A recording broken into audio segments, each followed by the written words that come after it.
తెలంగాణ రాష్ట్రం సాకారమైతే తెలంగాణలో ఉన్న 1 కోటి ఎకరాల భూమిని బీసీ ఎస్సీ ఎస్టీలకి పంచుతా అని అన్నడా? సిగ్గున్నదా మరి ఆ ఉద్యమంలో పాల్గొనడానికి? నాకు సిగ్గున్నది కాబట్టి నేను పాల్గొనలేదు.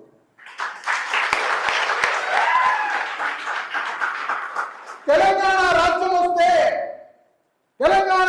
వస్తే ఇగో పద్మశాలిని 10% నీ వాటా తీసుకో ఈ రాజ్యంలో. ఇగో తెలంగాణ రాజ్యం వస్తే గంగపుత్రులుగో నీ వాటా తీసుకో. ఇగో విశ్వబ్రాహ్మణులు విశ్వకర్మలు నీ వాటా తీసుకో.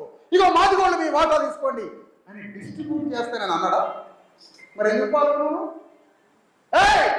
ఎందుకు పాల్గొన్నావు? ముస్లిం పాల్గొనలేదండి, ఎంఐఎం పాల్గొనలేదండి, నువ్వెందుకు పాల్గొన్నావు? మేధావి ఉండి, యూనివర్సిటీలో వ్యక్తి అయి ఉండి, పెద్ద పెద్ద స్థానాల్లో ఉండి ఎట్లా పాల్గొన్నావు? భూమి అడగలేదు, మరి నువ్వు మార్క్సిజం చదివావు కదా, నువ్వు కమ్యూనిస్ట్ పార్టీలో పనిచేసినావు కదా, మళ్ళీ పనిచేసినావు టీఆర్ఎస్, మళ్ళీ పనిచేసినావు.